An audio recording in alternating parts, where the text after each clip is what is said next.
Enero 28, 2024, sa first Maisog Rally sa Davao, nagliyab ang balita at social media. Matapang, walang preno. Mr. President, baka susunod ka sa dinaanan ng tatay mo. Diyan ako takot. Ayaw ko mangyari sa iyo yan.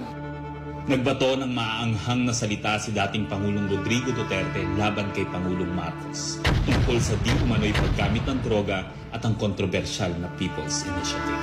Sino man magsabi na walang paki ang Senado sa usaping ito, isa lang ang masasabi ko, walang gamot sa kakapalan ng mukha mo. Sa Senado, sa kapareho at sumunod pang mga buwan, si Senator Amy ang nanguna.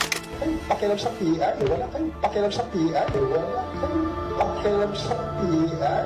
Siya ang unang nagtawag ng pansin. Siya ang unang nagtanong, para kanino ba talaga ang PI na yan?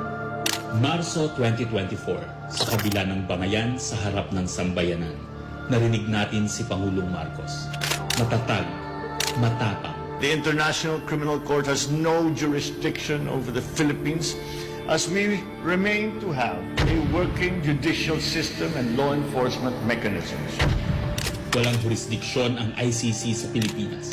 Sa sabon, nagpagpag siya ng balahibo. Ang hindi natin alam, paghupa ng alikabok ay nagsimula ng ilatag ang plano para muling sumagi sa ICC. Kaya pagtungtong ng Mayo, tahimik ngunit mabilis ang galaw. Isinumite ng DOJ ang legal brief para sa posibleng pag-aresto kay FPRRD. Isang pagtataksil na walang nakapansin. Hunyo, pumutok ang balita. Nagbitaw si VP Sara bilang DepEd Secretary. Tendered my resignation as the Secretary of Education effective July 19, 2024. Isang babae ng tapang ngunit walang nagawa dahil sa likod ng tama. Agosto, isinagawa ang unang Quadcom hearing laban kay FPRRD habang inuusig ng COA ang confidential funds ni VP.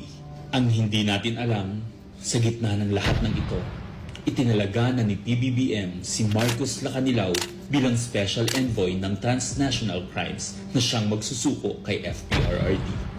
At maluwag na rin pinapasok ng bansa ang mga tiga-ICC noong Oktubre.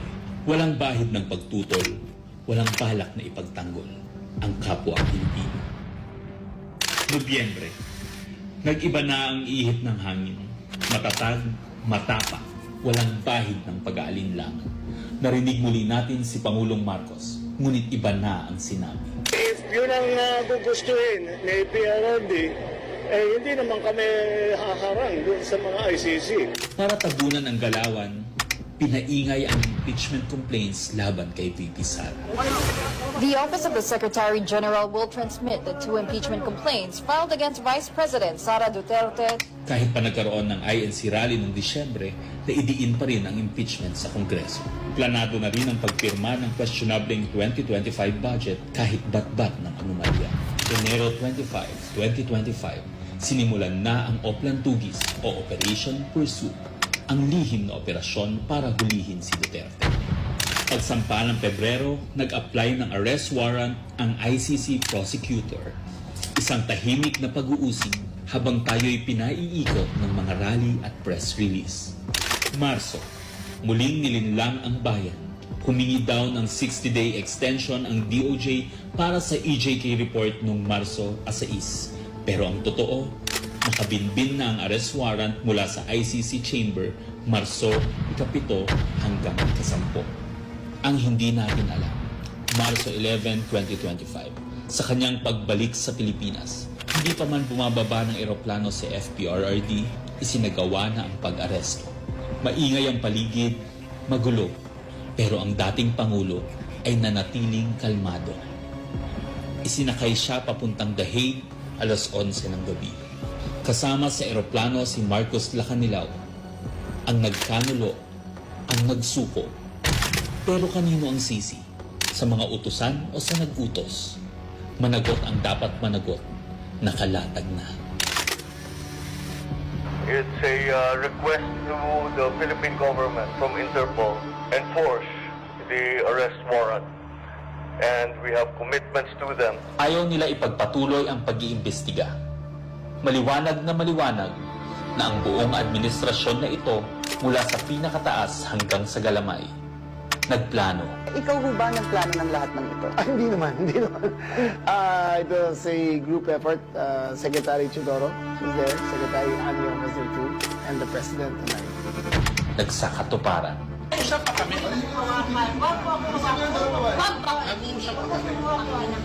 Kayo mga Nagkagulo. Tayong magawa. Wala tayong magawa dahil mismo ang gobyerno. Nagtakpanan. Mamili ka. Kapag warrantless arrest, edi may period. Kapag may warrant, walang period. I'm being cautioned by the DOJ, ma'am, that it may be sub judice already to discuss that because of the habeas corpus pending in the Supreme Court. Ngunit lumabas ang buong katotohanan. Ganito pala ang bagong Pilipinas. Hindi man lang natin alam. Tahimik ang pagtataksil. There was no red notice and what was issued was merely a diffusion. Tahimik ang pagwasak. Paliwanag mong maigi, representative ka ba ng Pilipinas or representative ng Interpol? Pipili ka lang. Represent ko po ang Interpol NCB Manila. So mali itong papel na to.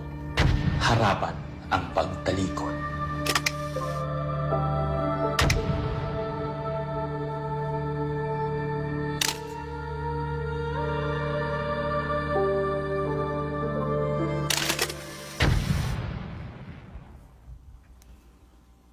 Okay, so that's where we are so far.